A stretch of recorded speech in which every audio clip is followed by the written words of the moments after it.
So, what's in your pot for me? Harrenhal. Harrenhal and all its lands and incomes. With a stroke, you'd make me the winner of the Game of Thrones. Harrenhal. What could Littlefinger possibly want with arguably the worst major castle in the Seven Kingdoms? What if it isn't for Lysa Arryn and the Vale?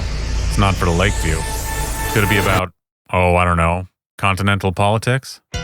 Has the diabolical Petyr Baelish been keeping his plans for Harrenhal a secret from us all this time? To confuse us? Prevent us from deciphering his real estate schemes? Leave our analysis in chaos? Would he do this? Would the author? What secret have I been keeping since 2023 because of how long it takes me to produce these videos? Seriously, what's his plan and why the haunted ruins specifically? While we're at it, what does any of this have to do with that Battle of Wind? The only way to find out is to sit back and get played by the short Kingmaker.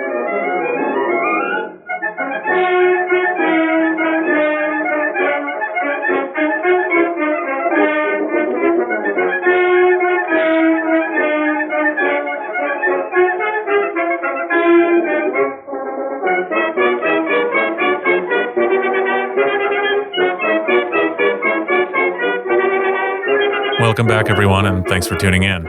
No flipping. What does Littlefinger want with Harrenhal? What is he up to? Wonderkind administrator? Technocratic pencil pusher? Agent of chaos? You should have seen the look on their faces. Since 1996, this ambitious twerp has remained among the most inscrutable schemers of A Song of Ice and Fire. Decades on and 500 million theory posts later, do you feel like you know what he's up to with Harrenhal?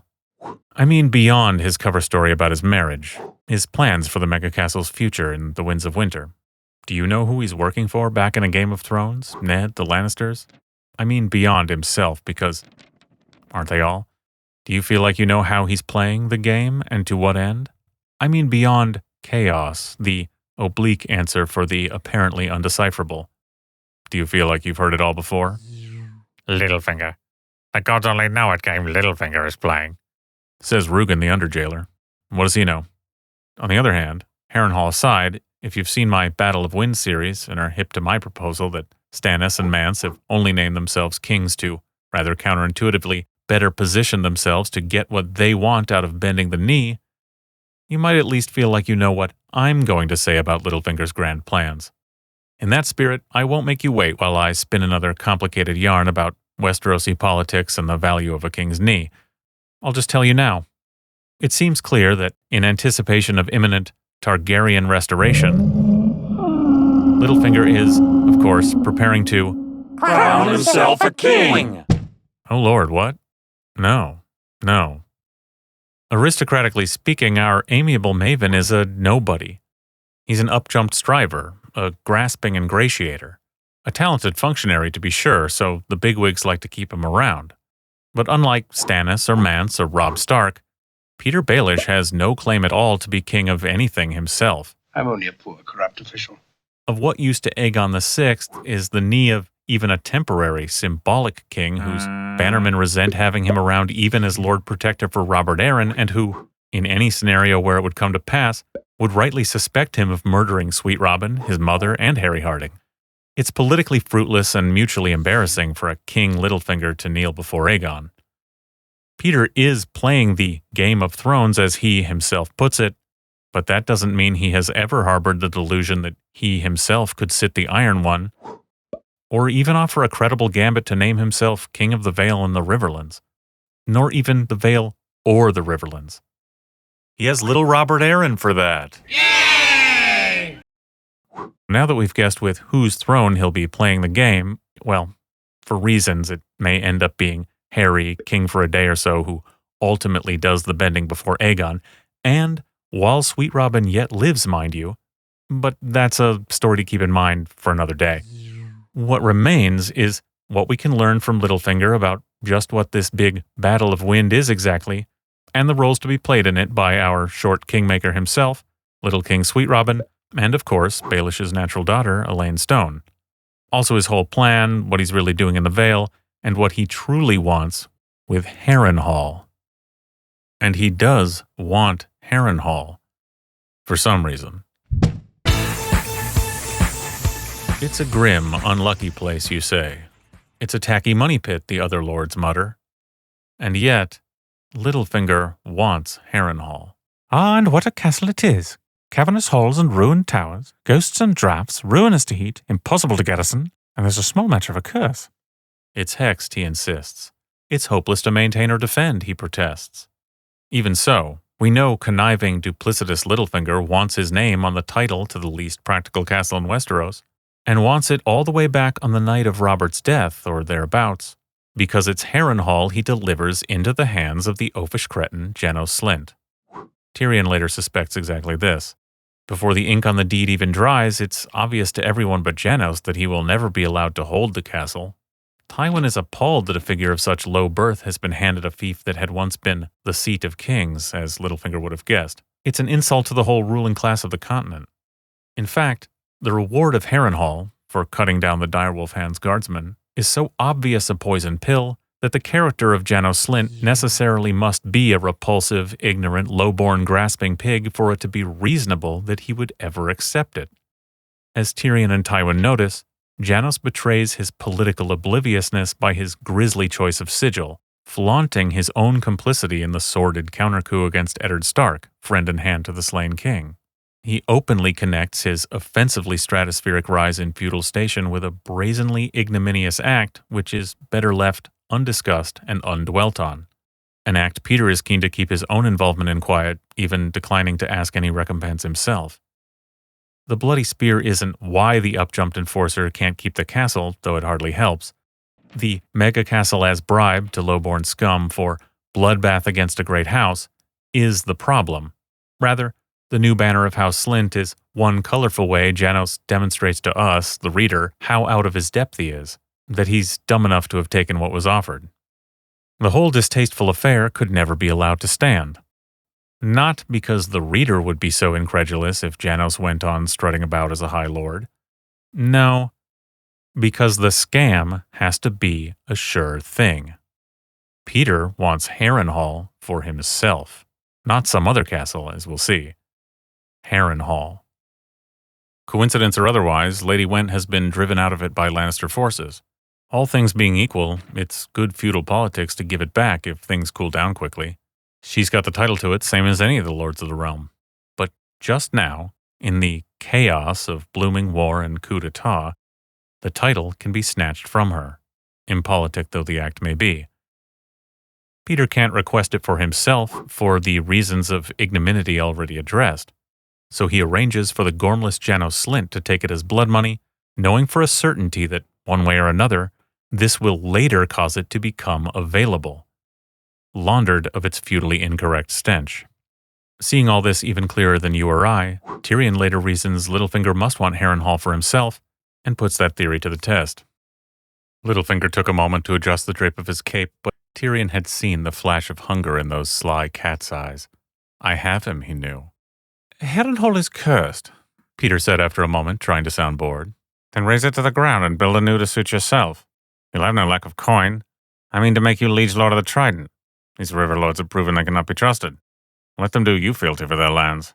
Even the Tullys. If there are any Tullys left when we are done. Littlefinger looked like a boy who had just taken a furtive bite from a honeycomb. He was trying to watch for bees, but the honey was so sweet. Harrenhal and all its lands and incomes, he mused. With a stroke, you'd make me one of the greatest lords in the realm. Not that I'm ungrateful, my lord, but why? Good question. Petyr later finds Tyrion had no intention of giving him Harrenhal, and he's rightly skeptical at the time because the great-grandson of a foreign mercenary is not really that much more noble than the butcher's son as Tywin sees it. It really was too good to be true. So, if all he wants is a feudal promotion, why set his sights on Harrenhal? He later has Tyrion, Tywin, the small council, and the reader convinced he requires so grand a fief to pave the way for his marriage to Lady Lysa. My lords, I thank you. We'll get to this clever pretense in a bit, but even in that dubious case, why the burned boondoggle over some more practical castle? Why Harrenhal?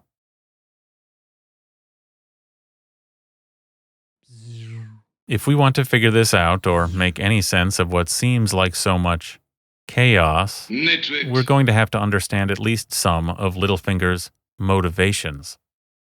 To do all that, we should first go back and consider the position in which our whiz-kid minister finds himself at the start of the story. Lord Petyr Baelish is, in the last years of Robert's uninspiring reign, a man of great power and influence, a man of the Baratheon court, a man whose astonishing rise, whose entire commercial fortune, whose unlikely access to governing authority, and whose ability to rise even higher still, are all owed to Lysa and Jon Arryn, King Robert, and his court, to Robert's rebellion, and the Baratheon throne. A throne, therefore, it is in Littlefinger's interest to see preserved. Which is a problem given the conditions at hand. Certain secrets Littlefinger knows about the future prospects of that throne.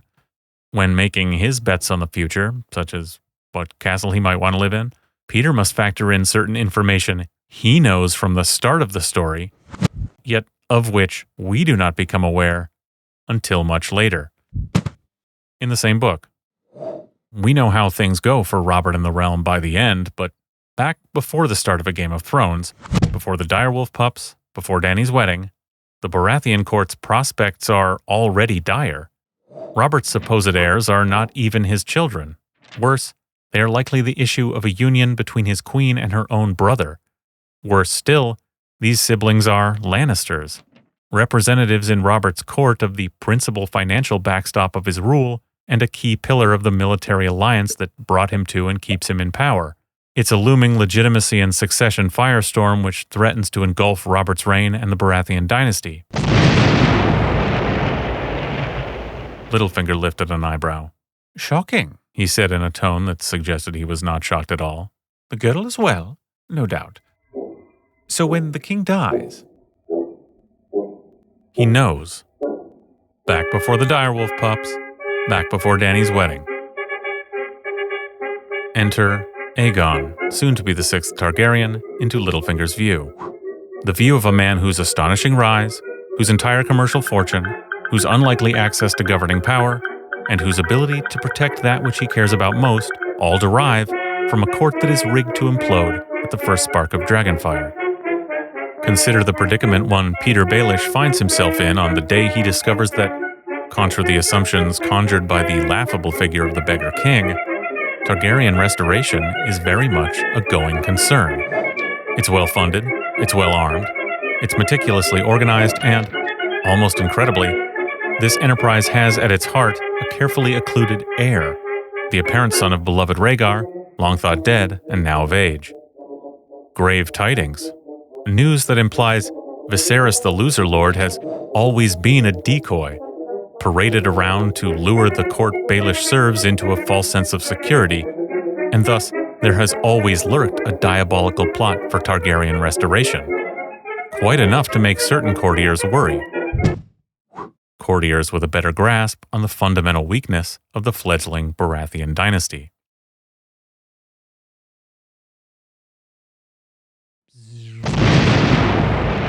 So, you see, our courtier would understand that in the event of a strong Targaryen challenge, this business with the bastard heirs would prove to be a deadly liability, sure to explode the alliance and doom them all. Keeping a legitimate heir on hand gives the people who matter a future to bet on, a plausible narrative of continuity and therefore stability. Setting aside the massive humiliation to Robert and his court, without an heir people can believe will succeed without crisis, other options may demand serious consideration when presented. Politically or corporeally resurrected Targaryens might start sounding like a good bet if the realm is in chaos, because the heir to the placeholder throne is the son of the queen and her twin. It might even worry a clever courtier that this plot may only be preparing to reveal itself because, like it has to Littlefinger, it's occurred to the Targaryen plotters that Robert's children are Jaime's. If he can figure it out, so can the enemies of the court.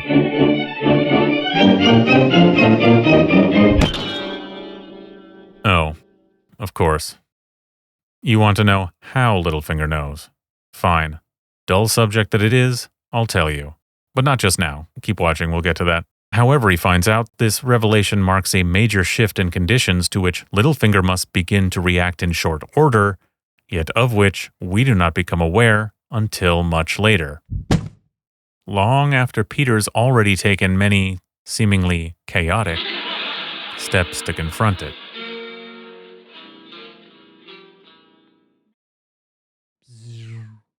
And confront it he must. This looming polycrisis is a real problem for our grinning pimp, derogatory.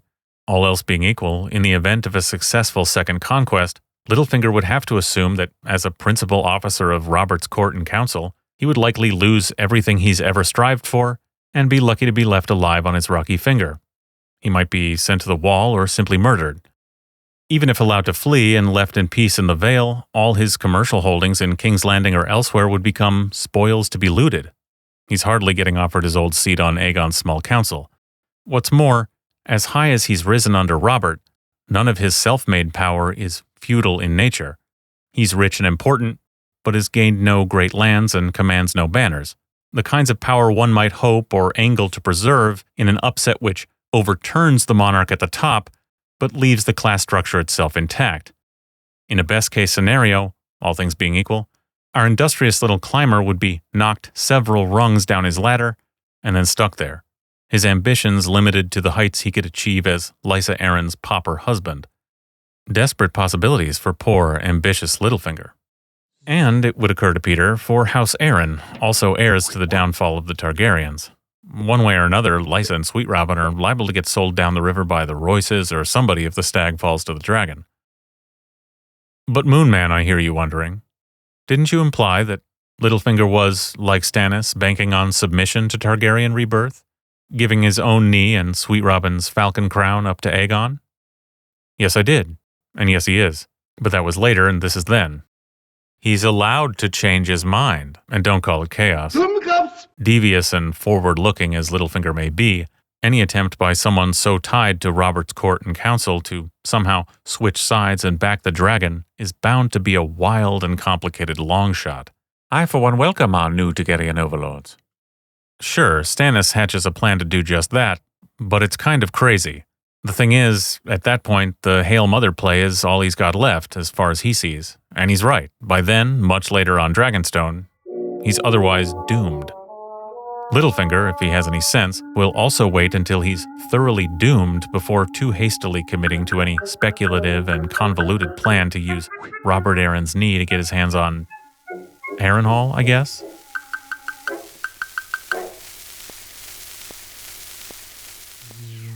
So where does that leave him? Things look pretty grim for the tiny taxman and the dynasty he collects for.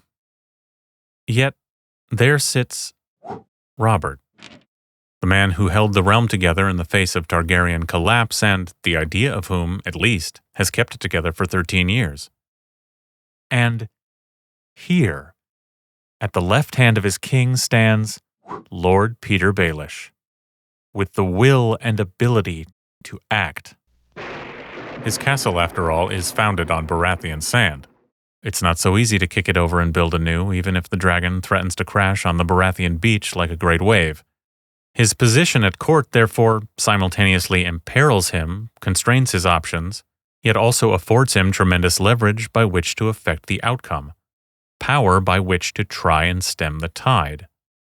And anyway, as organized and dangerous as Petyr might fear it is, given the unstable political context, the effort to put the long-hidden, believed-dead son of Rhaegar on the Iron Throne in place of the usurper would seem to be a bit of a harebrained scheme.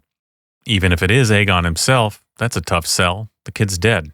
Sure, they have agents and allies working for their cause within the Seven Kingdoms, and yes, he knows they've got the Golden Company. That's not nothing. On the other hand, they are the Golden Company? This whole harebrained conspiracy is convened by what's left of the Blackfire cause? Seems like a point against them. Either way, they've got an army. But then, Robert's got his warhammer.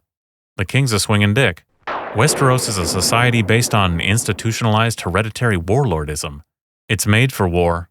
All Robert and his counselors have to do to beat back the sellsword exiles and their mystery lad is keep a decent alliance together.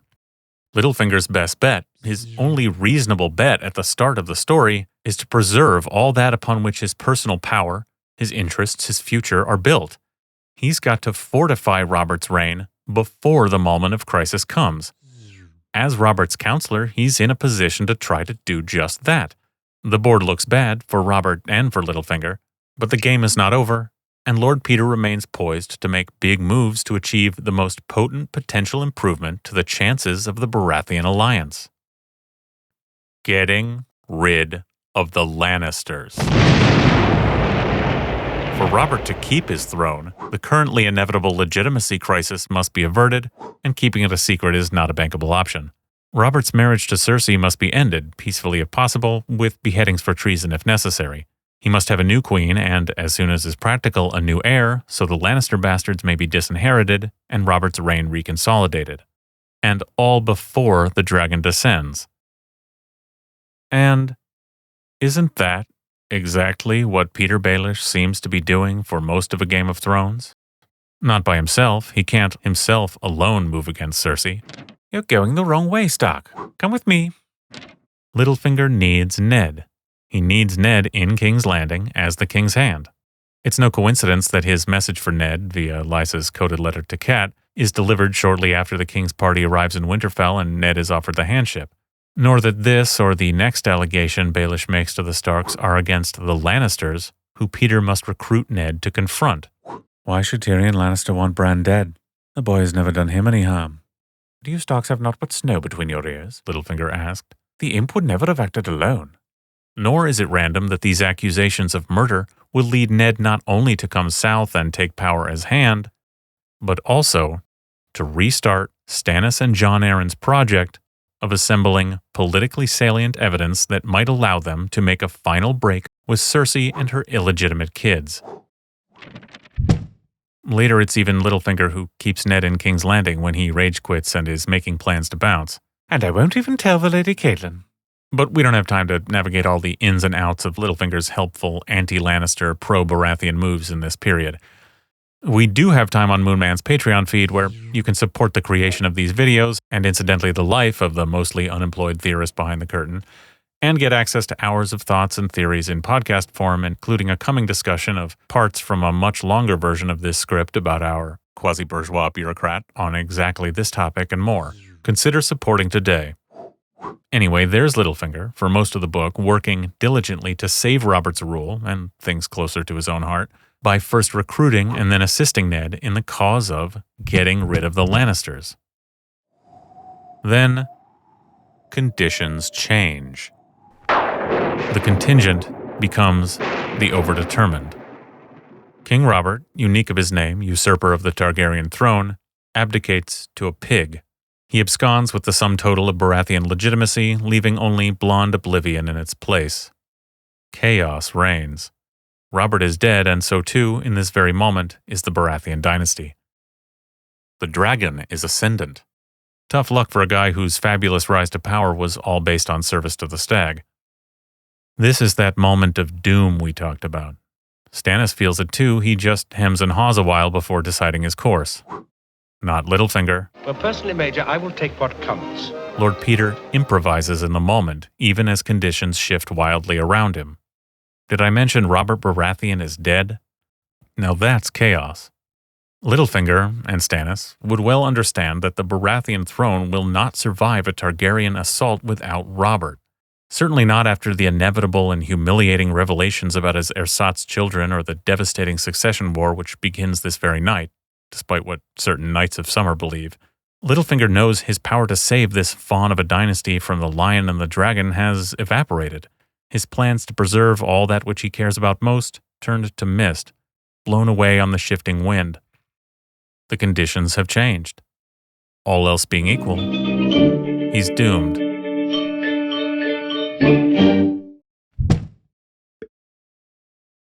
On the other hand, Mance Rayder sees the coming of a new conquest as a singular opportunity to achieve something for his people that otherwise might remain as impossible as it had proven for millennia. Clever, ambitious Petyr Baelish might also recognize the approaching dynastic rupture as an opportunity in its own right.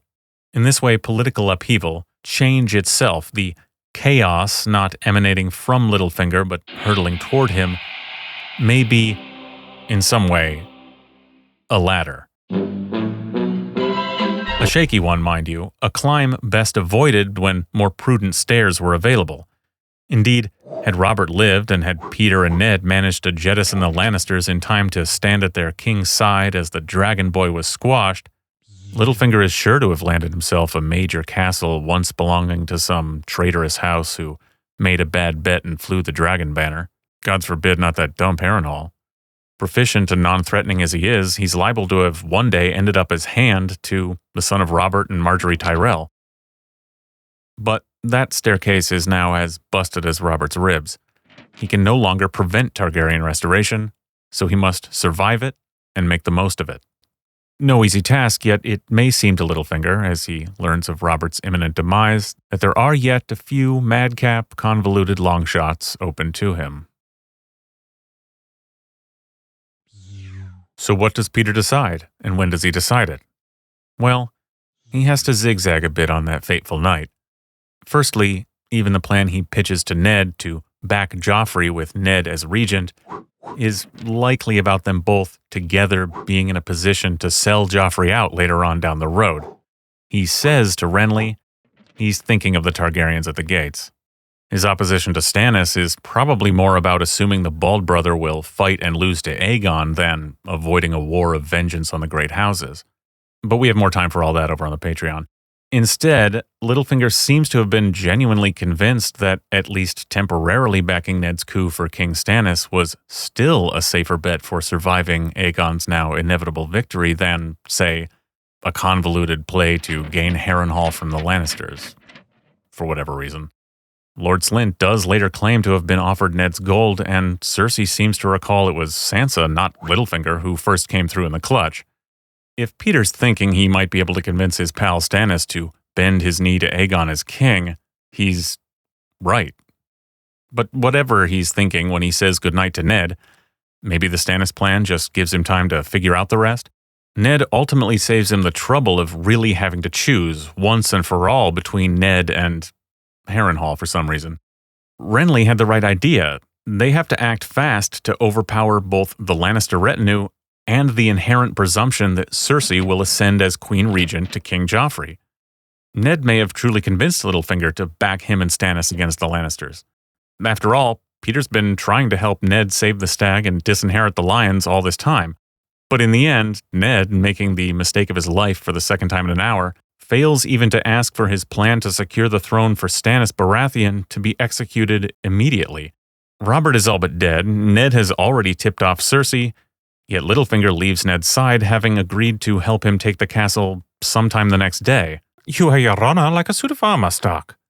You think it keeps you safe, but all it does is weigh you down and make it hard for you to move. Look at you now. He's frustrated with Ned, worried for all their lives. Nevertheless, Petyr evidently gives Slint the money to back up Ned that night with the apparent intention of standing alongside him against Cersei.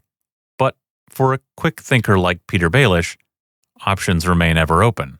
That morning, when the moment of doom attains, out of necessity if not honor, he improvises, apparently changing tack when the last hope is lost, when Sansa shifts the wind.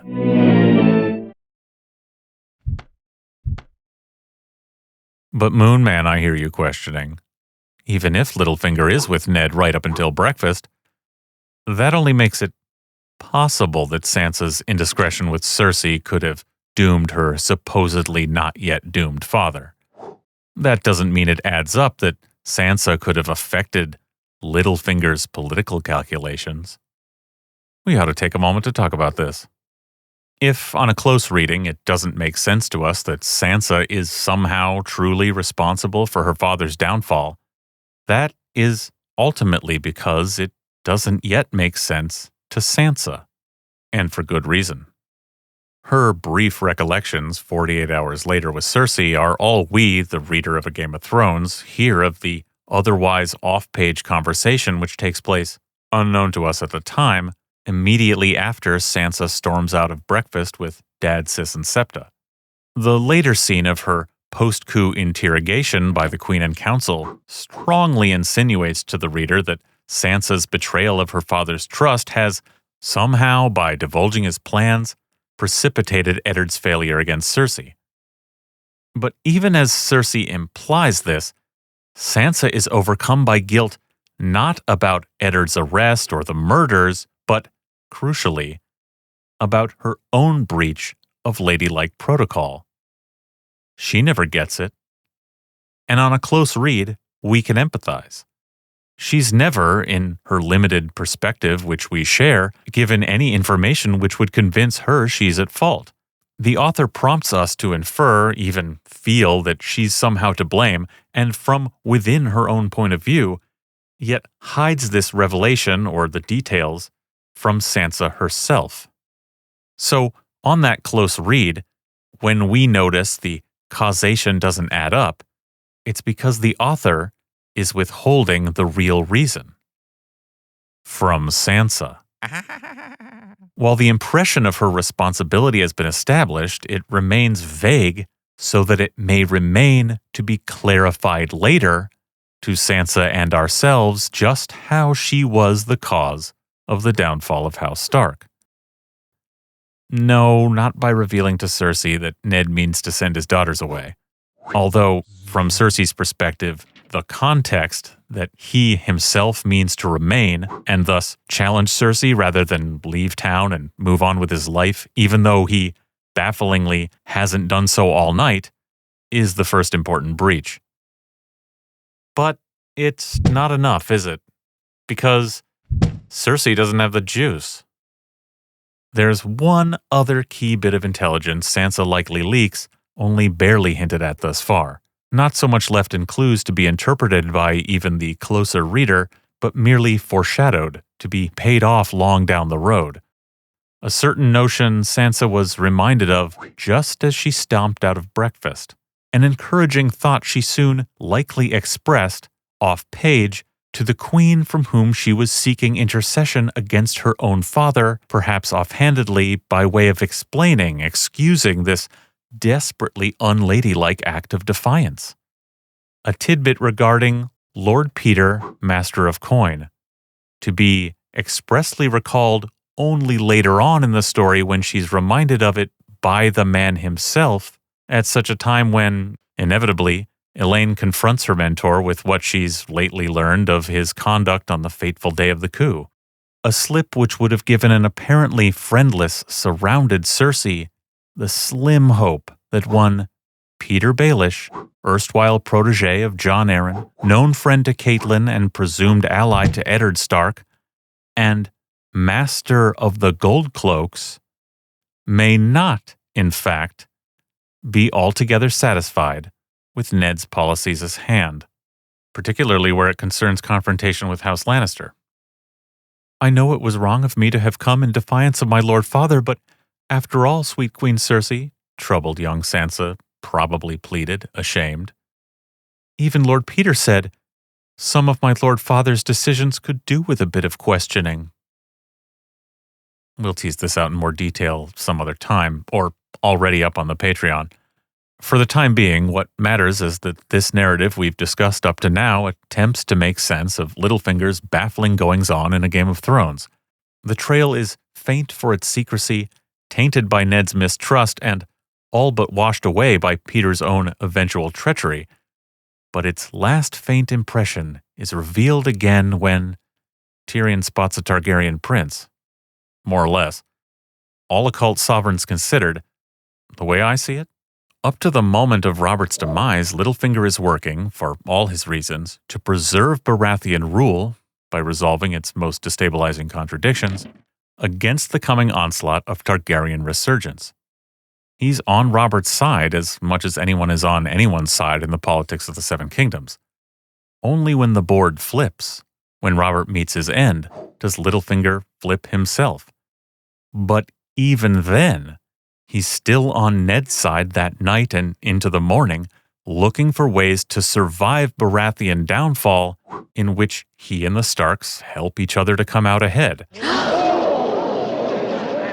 That is, until a cornered, desperate, but newly hopeful Cersei is inspired to summon him to her in Maegor's, convincing Littlefinger finally, more than anything, that Ned has bungled the initiative by letting the Red Keep get this far out of pocket and can't really be trusted to save any of their lives. That's what Renly concluded. Petyr's life may genuinely be in Cersei's hands that morning. More importantly, Sansa's certainly is. The Queen would have told him the Stark girl was locked in a tower cell above them. Ned couldn't even keep his own children safe, and now, in the moment when they must, and maybe, possibly still could strike, if Petyr lies his way out of there, can Ned be trusted to, at long last, move decisively when his daughter is the Queen's hostage? That there's a third thing Lord Littlefinger of Harrenhal is likely to throw back in Elaine's face when she comes accusing.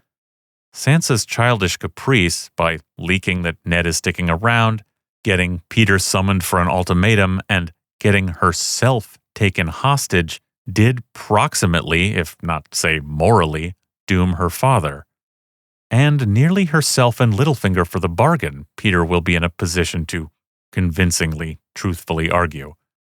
Doubtless he'll also mention that he was himself unwilling to risk harm to her by moving against Cersei. So, all things considered, he took the course left open to him. I have no conviction, if that's what you mean. I blow with the wind. He informed Janos Slynt of a change of plans and followed through by demonstrating his loyalty to King Joffrey, possibly saving Ned's life at the same time by taking him captive. Tragic, isn't it, to imagine Sansa, Elaine, accepting this rationale? Her own awful responsibility, Littlefinger's hard choices made in order to save her, himself, also later to save her, and helpless Sweet Robin from the Lannisters and Targaryens. Brutal. The larger point, which can be applied broadly in this story, is that to understand Littlefinger's moves, we've had to understand how his motivation changes as the political conditions change. He's not on one straight tack from beginning to end.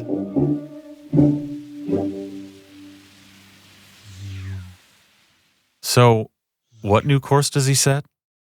He seems to be on Cersei's side by midday when it matters to Eddard Stark. Littlefinger slid Ned's dagger from its sheath and shoved it up under his chin. His smile was apologetic. I did warn you not to trust me, you know. So he throws in with the Lannisters? Sevens, no. That decapitated dynasty we were discussing? The one that's now cooked? The Baratheon throne? That's them. Power resides where men believe it resides. No more, no less. Lannister power, the belief of the realm in the stability of their rule going forward, runs through their faux Baratheon children. There's no fixing that. The lion is a very bad bet in a war against the dragon and his allies. So, if not back them, why not sell out the Lannisters to Aegon, open the gates, so to speak, as he hoped to do with Ned on his side, or as the Tyrells later likely have up their sleeve, first with Renly, then with Joffrey, later with Tommen. Well, that there is the problem. What makes sense for the mighty Tyrells is now of little use to Littlefinger without Ned on his side. The longer he sticks around in Joffrey's Starkless court, the more he will see his power and influence dwindle, and the less he will have to offer Aegon and company when they come knocking. Petyr Baelish was the hyper-competent right-hand man to Jon Arryn, trusted hand to Robert. That is the license by which he comes to control the Goldcloaks who, if he were landing this very night, perhaps Littlefinger could employ to deliver Aegon the city. They follow the man who pays them. But Jon and Robert are dead, and Ned, Petyr's desired replacement for first Jon and then Robert, is about to be. Sure, Cersei is happy to keep Petyr on as a needed technocrat, but Joffrey's throne needs new allies, and it needs Grandpa. New military players will be getting their hands on the levers of royal power and on the defense of King's Landing in the event of Targaryen siege. The first thing both Tyrion and Tywin do upon arrival in the city is wrest control of the Goldcloaks, which is predictable even if Ned had failed to do the same. Without Ned as regent, with the Lannisters themselves wielding executive power, Littlefinger can expect to be thoroughly marginalized in Joffrey's court. He's going to lose most of his extraordinary power in King's Landing, and he knows it.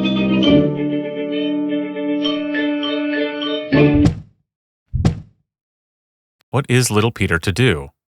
And what about Harrenhal? Placing his token on the lion is a temporary feint. He's moved his true bet from the stag directly to the dragon.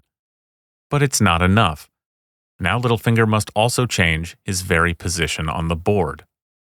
If our Mockingbird Mandarin wants to collect a winning hand to play at the great Battle of Wind, he's going to have to get out of town to do it. He has to give up on his control of the capital because he'll lose it to Tywin anyway.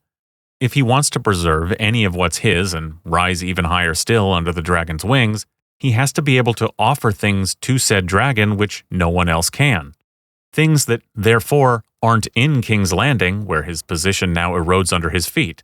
He must set out into the world, stake a new claim, and build his own power, beholden to none but him.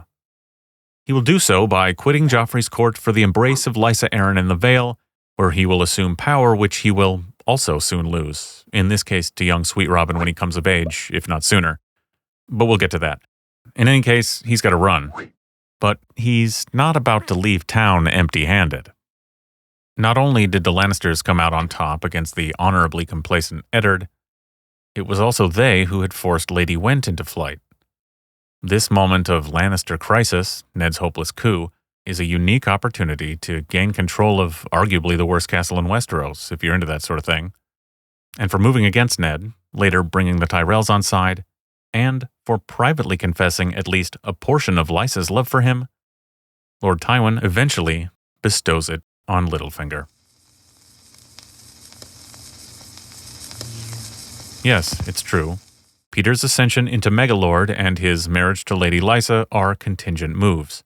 Just not the way he sells it. No, Littlefinger does not need Harrenhal to secure his wedding to Lysa and control of the Vale. Just before he skips town in a storm of swords, Petyr claims to a skeptical small council, lords used to thinking of him as a barely noble functionary, that his new title to one of the greatest fiefs of the realm makes the marriage possible. To be sure, it would not have been fitting for a daughter of River Run to marry one so far below her, Littlefinger spread his hands. Now, though, a match between the Lady of the Eyrie and the Lord of Harrenhal is not so unthinkable, is it? This rings true to them because it is good politics. Even Tyrion buys it, reasoning that Tywin has been hoodwinked out of Harrenhal without appreciating its real value to Baelish as his key to the Eyrie. Tyrion studied the slender man with the pointed beard and irreverent gray-green eyes. Lord of Harrenhal in empty honor. Bugger that, father. Even if he never sets foot in the castle, the title makes this match possible, as he's known all along. So convinced is the ex-hand that he, and the reader, are led to believe that Littlefinger may truly have no other use for the land and title beyond as a ticket to power in the Vale, a conclusion Littlefinger is in no hurry to disabuse us of, neither by deed, like actually going there as Elaine even suggests, nor by word. Ah, and what a castle it is! Cavernous halls and ruined towers, ghosts and draughts, ruinous to heat, impossible to garrison, and there's a small matter of a curse. What Tyrion does not know, but we later come to learn, is that Lysa Arryn has long been madly in love with her little Petyr. Being elevated to a great lord, a nominal feudal equal to Lysa's son, makes their wedding less aristocratically obnoxious and a bit less suspicious, but it's quite clear, as they say their vows on a rocky beach in the Fingers, that Lysa Arryn would not have cared. If Petyr has even a vague sense of her undying devotion to him, he knows that she would never let political correctness stand between them. And if she wants to marry, who's going to stop her? Tyrion's got it exactly backward. Littlefinger maintains this ruse for the council because it's the very logic he must have used to chisel Tywin out of Harrenhal in the first place.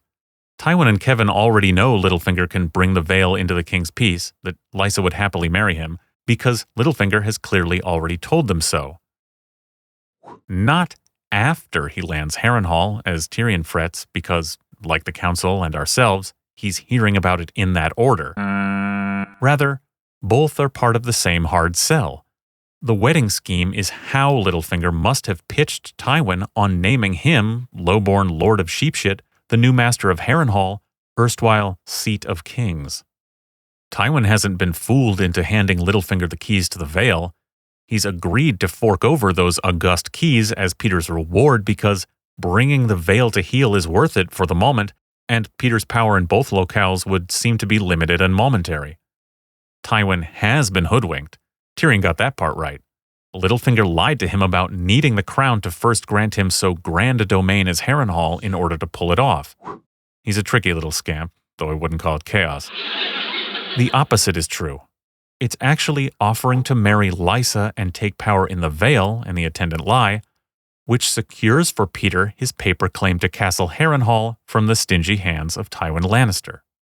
The point is, Lysa's hand, safety, security, or power, or whatever in the Vale have always been within Petyr's reach, no melted towers necessary.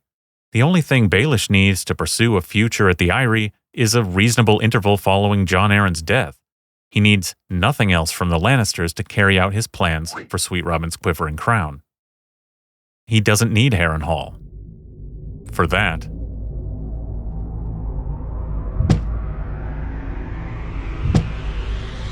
We might ask if, back when Robert eats it, his new plan is to flee the city, marry Lysa Arryn, gain power in the Vale over Little Sweet Robin, and use some Falcon King's knee to make peace with the Dragon Lord, and he doesn't need Harrenhal to do it.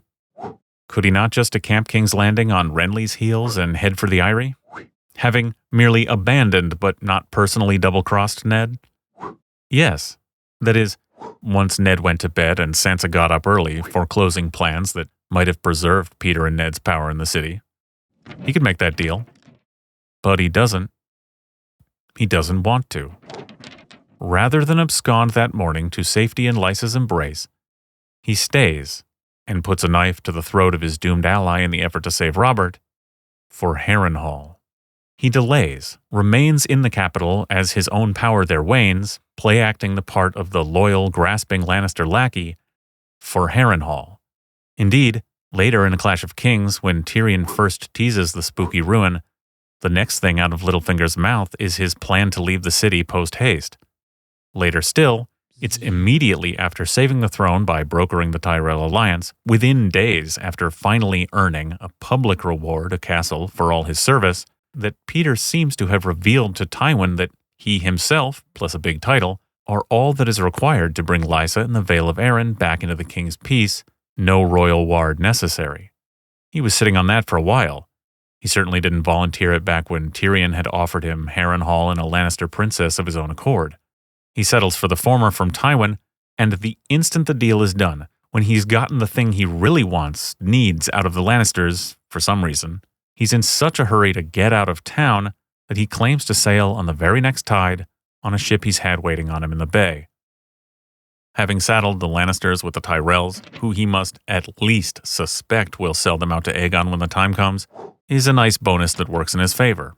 By that point, our up-jumped puppet master has long been betting on the son of Rhaegar.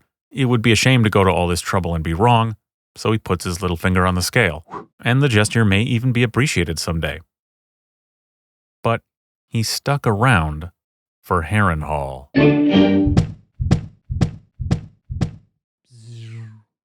So why Harrenhal? Sure, massively increased lands and incomes are fine things, even if the castle itself is a demo, and especially if he needs to build some kind of feudal power outside of King's Landing and the Baratheon court to survive. So why not hold out a bit longer for, River Run?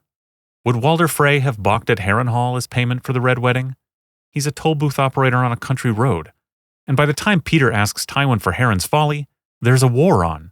There will be castles to go around. So why Harrenhal specifically? I keep insisting that the way to understand the Game of Thrones is to try to grasp the player's conception of Westerosi politics through what we know of Westerosi history. In particular, I'm fond of claiming Aegon's conquest, the first one, informs how the players think about the coming of Aegon VI and make predictions for themselves because it's the founding political narrative of the Seven Kingdoms. Those players who see it coming can also see that Targaryen Restoration is unlikely to follow the model of Robert's Rebellion. His rule was weak, short, and reliant on his person. If you're going to all this trouble, you'd devise a plan to remake a new order on sounder, stronger terms, not merely swap out a king. No, the old order has got to go. Possibly not just the Baratheon order, perhaps also other structures of power which the conspirators might feel were constraints on the reign of the old, weak Targaryen throne, or contributors to his downfall? They ought to be thinking big. The conqueror knit together a continental state out of warring principalities and disparate cultures. So as corrupt and splintered as the Seven Kingdoms now seems, to the bold reformer this may only indicate that it ought to be rebuilt from scratch, like the first time, complete with the bending of even more kings, and by a dynasty that doesn't also claim one of those historic kingdoms, but rather transcends continental competition. That's a narrative of imperial legitimacy that's legible to everyone who matters in Westeros. So just as the conspirators would look to the conquest as a model, the other players can intuit this and plan accordingly. Without even knowing all the details, the sharpest can guess that one wild opportunity to get ahead in the course of this upheaval would be to be a king. Maybe counterintuitive to us, the humble readers, but sensible strategy to them, the politics knowers. Want a good deal from the new emperor? Make yourself a monarch with a respectable, defensible claim to something big, so that big something can be stitched onto the rest of the remade kingdom by your royal act of bending the knee. Good work if you can get it, but risky. Thus, So what's so special about Harrenhal? do not speak the name of that place. Well, looking to the conquest, as would Littlefinger, we can see that Harrenhal plays the part of the first place to be melted with dragonfire, its king and all his house roasted to death for their arrogance. And so, as Littlefinger arranges his pieces for the coming Battle of Wind, placing a crown on Sweet Robin's head and his own seat by the God's Eye Lake, we can see that he's not thinking about the conquest at all in the second case. There's other history. It's where they hold the big meetings. It's a centrally located convention center with an absurdly large event venue. It's where the estates of the realm gather whenever it becomes necessary to thoroughly consolidate ruling class buy-in to a change in the political order, such as in the past to determine, or more likely demonstrate the finality of, the royal succession when it was in some doubt. It's a way of avoiding a succession war or peacefully usurping a throne, depending on your perspective. The point is, when you gather all the rulers of the continent in one place, let everyone feel heard, do some wheeling and dealing, some bribery, a little murder, and in the end, everyone, even the opposing claimants, end up kneeling to the new order, the new king, submitting to his new peace. That's pretty much that. It's a way to force everyone to put all their cards on the table and talk it out. Words are wind. And then go home in peace. So it's Harrenhal that is, it would seem to clever Petyr, the most likely place to hold the final confrontations of the Battle of Wind. Perhaps you've heard tell of the coming battles of ice and fire and steel and blood. Littlefinger and myself, and the other fellas too, are forecasting a coming Battle of Wind. A battle of words, a grand negotiation that will settle the terms in Westeros under a remade Targaryen Empire. A massive meeting of the ruling minds of the land which, after some early victories and in the absence of any other continental order, Aegon and his court believe they will be able to entice the whole of the nobility to attend, to do him homage, to kneel, and barter for position in the new Seven Kingdoms, or whatever they call it, to finally play all the tokens they've collected over years of devastating war, a war many of the shrewdest players fought then so as to best position themselves to bargain later, some of them wearing crowns earned in bloody battles, paid for with an unaccountable feast for crows, which they only ever acquired in order to resell to Aegon. At Harrenhal, the ruling class intend to spend the lands, wards, prisoners, and crowns they've collected like so much political capital, as if it's all been a matter of honor between peers of the realm, as if these thrones have all been a game. Because to play the real Game of Thrones is not to play with lives to gain one, but to play with thrones like they're pieces on a board. A game one plays with thrones, not for thrones. Always has been. This game concludes in overtime at the Battle of Wind with a lot of talking. The winds of winter indeed. Words are wind.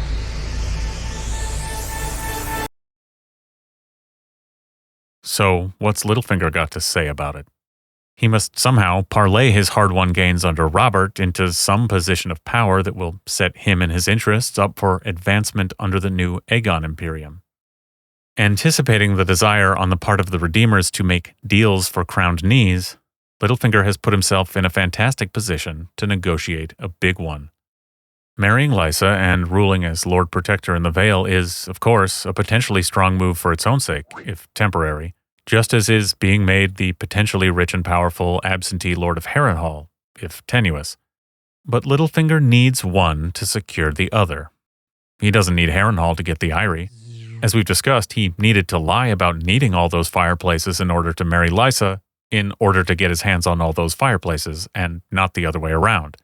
To seek safety and security in the Vale at Lysa's side, he needed nothing from the Lannisters, or for that matter the Targaryens.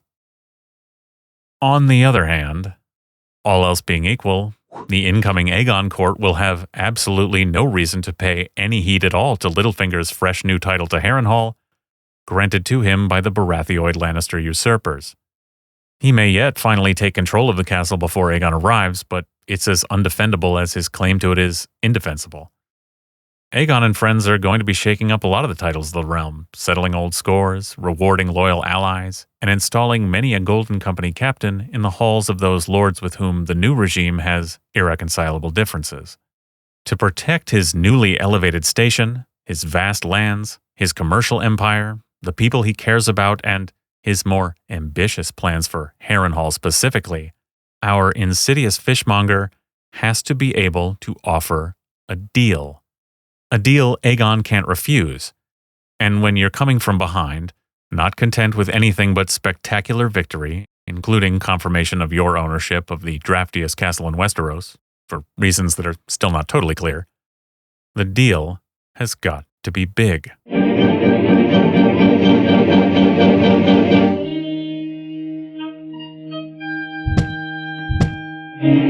Sometime after his new bride's untimely murder, Littlefinger gathers the chivalry of the Vale at the Gates of the Moon for a tourney to name knights to what could not be mistaken for anything but a Kingsguard for young Robert Arryn.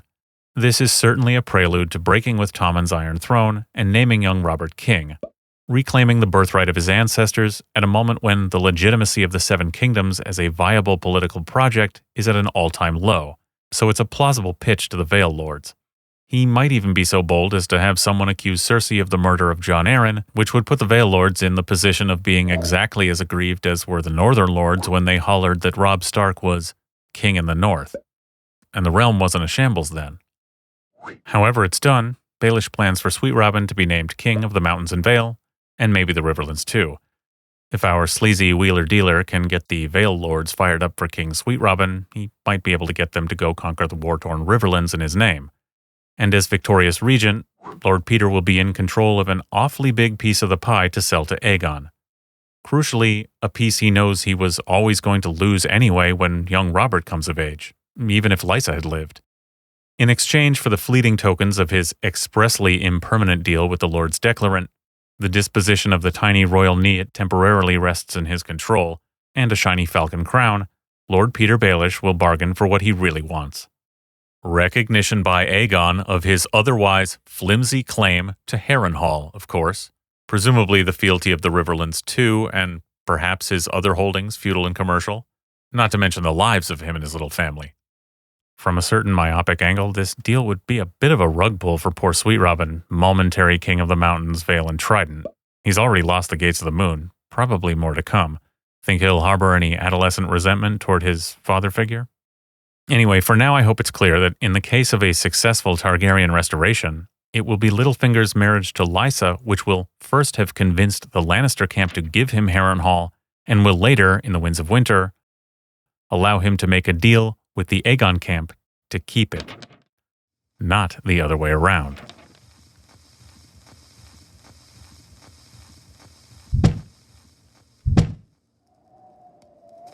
Deals. The Battle of Wind is all about deals. They're all making war now to make deals later. Players like Stannis and Mance and others are making themselves ready to deal and kneel, preparing to receive an invitation and assurance of safe conduct for themselves and their retinues to an appointed place at an appointed time. Such an event as can accommodate all the estates of the realm to witness such bendings before Aegon and his coronation as Lord of the Seven Kingdoms. Or hell, even Emperor if he's really trying to shake things up.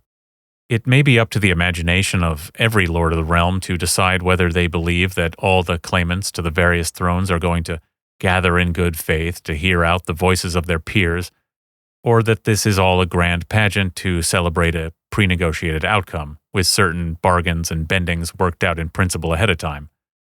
To each his own. Sure, this great battle of wind, as I call it, could happen any old place, but Littlefinger and myself are betting Stannis and Mance and everyone who's anyone will be making their way to a certain overlarge ruin. In such a case, it would be Petyr Baelish, young King Robert's Lord of Harrenhal and Regent of the same, who, having worked out his own agreement in principle, could be in a position to guarantee safe conduct to Aegon and his army through the Riverlands, where he may be delighted to offer the hospitality of the castle they may have already agreed to recognize as his, along with his services, as host of the Battle of Wind. Steward of the Great Council? Perhaps even speaker to this Parliament of the Realm?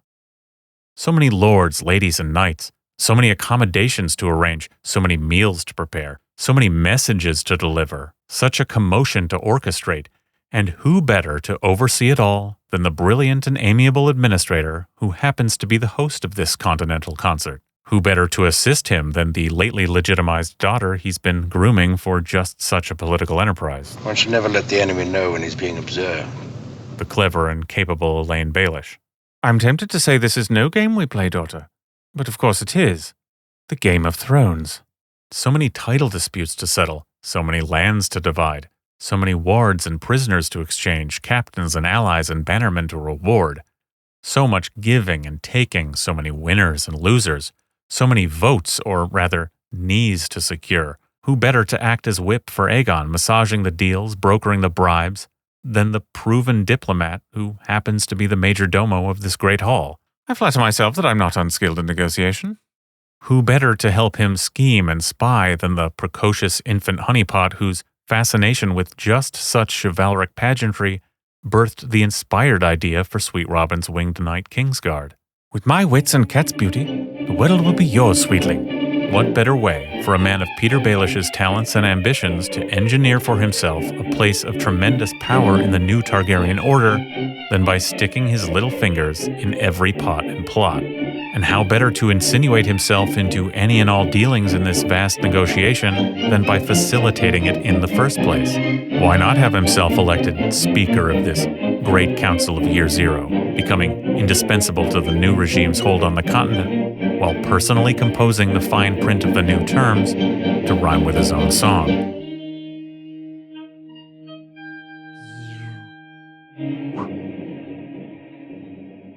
In the end, or in the winds of winter rather, as a Kingmaker 2 or 3 times over, if it all works, he may serve Aegon VI as his Lord Paramount of the Riverlands or some such, his indispensable counselor, and find himself benefactor to all the winners of the new order. Maybe he'll even organize the nobles to insist this great council convene from time to time to consult on matters of state too weighty for the small version, of course with himself as speaker. Or maybe with all that wealth and debt, all that capital accumulated in one place, he'll take the opportunity to found a national bank with himself as president. The sky's the limit.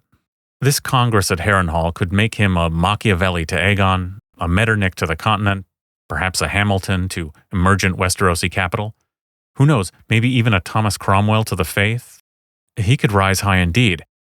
And when the big meeting is over, he doesn't even have to keep the place. In the final terms of the big deal, he might finally want to take Riverrun, from which he may have already expelled the Freys. Maybe those exiled peaks will want Harrenhal, or maybe Petyr will hook up the Kettleblacks, though none of us will be surprised if it ultimately remains a Baelish castle under Petyr's heir.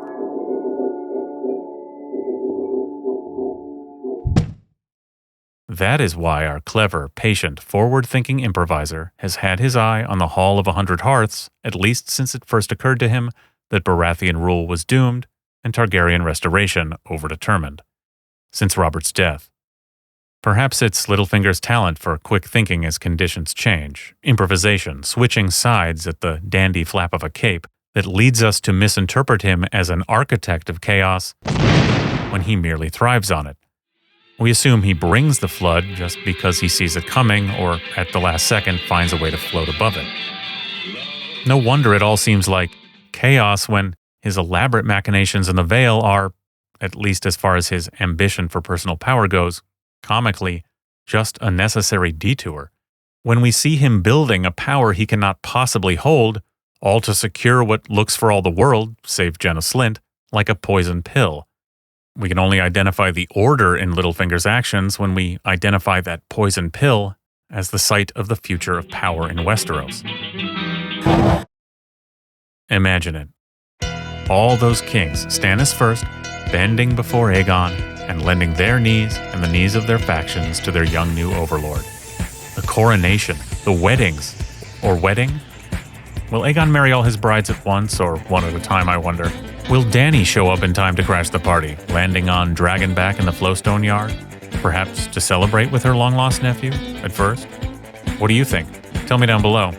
We've hardly scratched the surface of the Battle of Wind, and there's so much more to unravel about Littlefinger, but it'll all have to wait for another... Oh, right. You insist on knowing how Littlefinger knows about Aegon VI. Of course we should want to know, eventually, but it's the wrong question to ask if we're trying to decrypt the story before we're supposed to, or forecast a Battle of Wind. Stannis, Mance, Littlefinger, the Great John. Why should we feel entitled to know everything the secondary characters know, or don't know, or how? Because Stannis and Davos are bosom buddies who share everything, between whom unvarnished truth is a sacred covenant? I came to everything laid out in this series so far, and more to come, without having any clue as to how any of them know.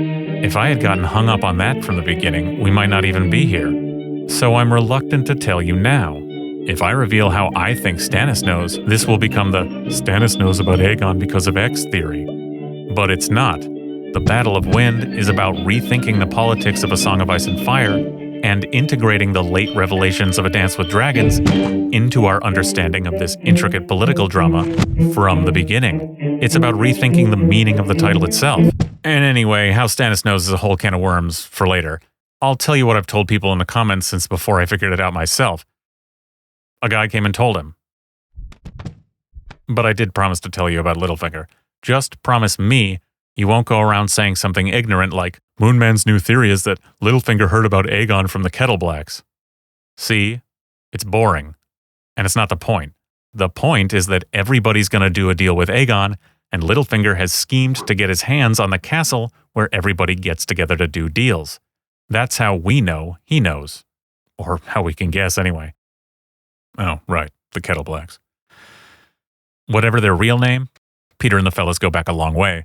Osmond's rather Andal-coded apparent dubbing as a knight in an Associ sellsword company, about which Jaime thinks he's lying, and for which he likely gives a false name, is our hint that at least this brother has, in fact, served in the Golden Company. As little as a message conveyed by their father Oswell, Petyr's sailor spy on the Narrow Sea, would whittle our chain of custody of this super-secret intelligence down to as little as 3 degrees of separation between our insatiable middleman and young Griff himself. One or more of Petyr's treacherous old pals spilled the beans to their buddy, likely for their own self-interested reasons. In return, Petyr passed on his tip for landing jobs in high places. Maybe they bailed on the Blackfire cause. Or maybe the Jerkoff trio, much more skilled at deceit than they'd ever been at bloodletting, were ordered by the Golden Co. to leverage their connection with a man on the small council to gain positions at court, later to be exploited. If so, well done. See? It's that simple. A guy came and told a guy who came and told a guy who told Stannis too. The way to figure out who's who is to start from scratch and reanalyze the social relations of Westeros from the roots up, which happens to be exactly what we're doing here.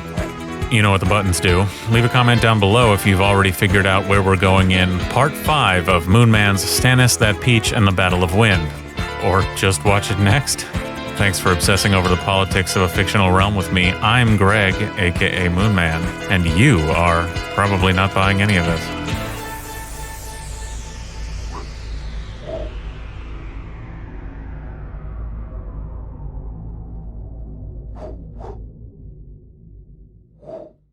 I told you, my little friend, not all that a man does is done for gain.